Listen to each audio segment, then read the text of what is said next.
Hey, I'm Electra Knight, and this is my Halo Reach undersuit. I was hoping I would show you how I made this undersuit, but I lost all the footage, so I figured as an alternative, I would just show you some of the cool things I added to mine to inspire you and give you an idea of how you could make your own.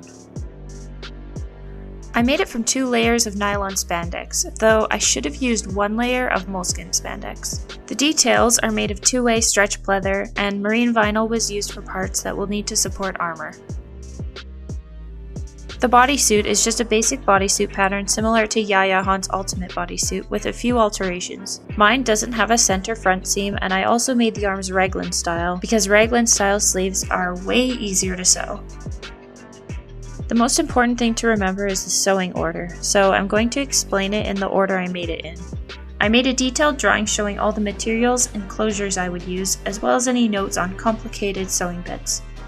Starting with the front, I wanted to make the abdomen piece dimensional like it is in the game, so I had to come up with a way to stick EVA foam into it. I cut the center panel in half at the waist, and together with the pleather detail, I made a pocket. I hand sewed the pleather on to avoid seeing the stitches.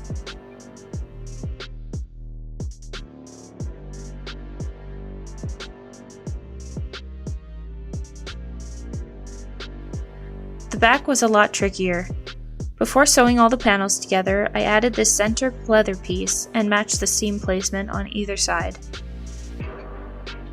Because of that, the 2 side back pieces needed to be a centimeter or 2 longer than the pattern originally was. Then I could sew all the pieces together and add the butt details. The arms both got marine vinyl patches with snaps to hold up armor. They were cut out, glued down, and sewed on with a nice zigzag stitch, and 3D printed clips were super glued on. Now I could sew the front, back, and both sleeves together at the shoulders. The collar was fun because it looks detailed, but it was pretty easy to make. It consists of 2 pieces, the rectangle collar and the rounded part below. They were sewn together and given lots of zigzag stitch lines and a fake front zipper thing. After it was sewn onto the suit, I modeled another clippy thing, glued it to another pleather strip, and hand sewed it on. Next, I sewed on the zipper. I used strips of fusible interfacing to keep the spandex from stretching while I sewed it.